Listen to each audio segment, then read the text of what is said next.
ಚಿಕಿತ್ಸೆ ಹೆಸರೇ ಹೇಳ್ತದೆ, ಪ್ರಕೃತಿಯನ್ನು ಬಳಸಿಕೊಂಡು ಚಿಕಿತ್ಸೆಯನ್ನು ನೀಡುವಂಥದ್ದು. ಇದು ಹೇಗೆ ಹುಟ್ಟಿತು, ಯಾಕೆ ಹುಟ್ಟಿತು, ಇದಕ್ಕಿಂತ ಈಗ ಜನರು ಯಾಕೆ ಇದನ್ನು ಹೆಚ್ಚು ಹುಡುಕಿಕೊಂಡು ಬರ್ತಾ ಇದ್ದಾರೆ, ಯಾಕೆ ಈಗ ಜನರಿಗೆ ಜಾಸ್ತಿ ಬೇಕಾಗಿದೆ ಎಂಬುದು ಮುಖ್ಯವಾಗಿದೆ. ನಾವೀಗ ಕಂಪೇರ್ ಮಾಡೋದಾದ್ರೆ ಹಿಂದಿನ ಕಾಲದಲ್ಲಿ ಹಾಗೂ ಈಗಿನ ಕಾಲದಲ್ಲಿ, ಹಿಂದಿನ ಕಾಲದಲ್ಲಿ ಮನುಷ್ಯನಿಗೆ ಒಂದು ದಿನಚರಿ ಅಂತ ಇರ್ತಿತ್ತು. ಬೆಳಿಗ್ಗೆ ಬೇಗ ಏಳುವುದು, ಹಿತಮಿತವಾದ ಆಹಾರ, ಹಾಗೆಯೇ ಕೆಲಸದೊಟ್ಟಿಗೆ ನಿಯಮಿತವಾದ ವ್ಯಾಯಾಮ ಸಿಗ್ತಾ ಇತ್ತು.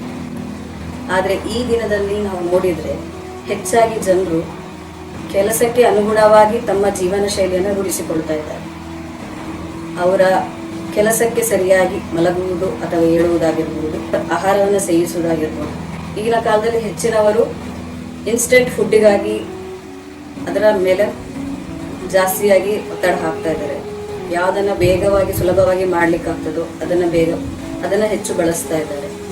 ಅದಲ್ಲದೆ ಈಗಿನ ಕಾಲದಲ್ಲಿ ತಿನ್ನುವ ಕ್ರಮವಾಗಿರಬಹುದು ತುಂಬ ಬದಲಾಗಿದೆ. ಮೊದಲು ಹೇಗಿತ್ತಂದರೆ ನಿಧಾನವಾಗಿ ಚಂದವಾಗಿ ಕೆಳಗೆ ಕೂತ್ಕೊಂಡಾಗಿರ್ಬೋದು, ಎಲ್ಲರೂ ಜೊತೆ ಆಗಿರ್ಬೋದು, ತಿನ್ನುವ ಕ್ರಮ ಇತ್ತು. ಆದರೆ ಈಗ ಹಾಗಲ್ಲ.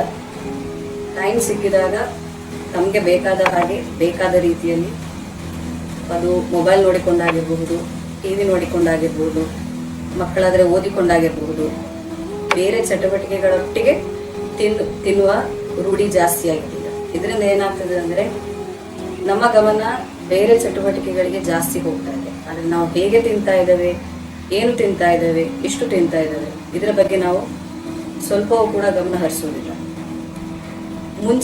ಹಿಂದಿನ ಕಾಲದಲ್ಲಿ ನಾವು ಹೆಚ್ಚಾಗಿ ನೋಡ್ತಾ ಇರುವ ರೋಗಗಳೇನೆಂದರೆ ಪೌಷ್ಟಿಕಾಂಶತೆಯ ಕಡಿಮೆ ಅಥವಾ ಕೊರಗಿನಿಂದಾಗಿ ರೋಗಗಳು ಉಂಟಾಗ್ತಾ ಇದ್ದದ್ದು ಜಾಸ್ತಿ.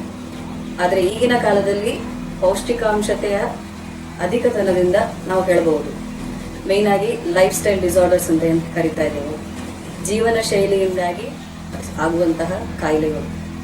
ಯಾಕಂದರೆ ಈಗ ನಮಗೆ ಎಲ್ಲರಿಗೂ ಗೊತ್ತಿದೆ, ಈ ಗೂಗಲಲ್ಲಿ ಸರ್ಚ್ ಮಾಡಿದ ಕೂಡಲೇ ಯಾವುದು ಒಳ್ಳೆಯದು ಯಾವುದು ಕೆಟ್ಟದು ಎಲ್ಲವೂ ಸಿಗ್ತದೆ ನಮಗೆ.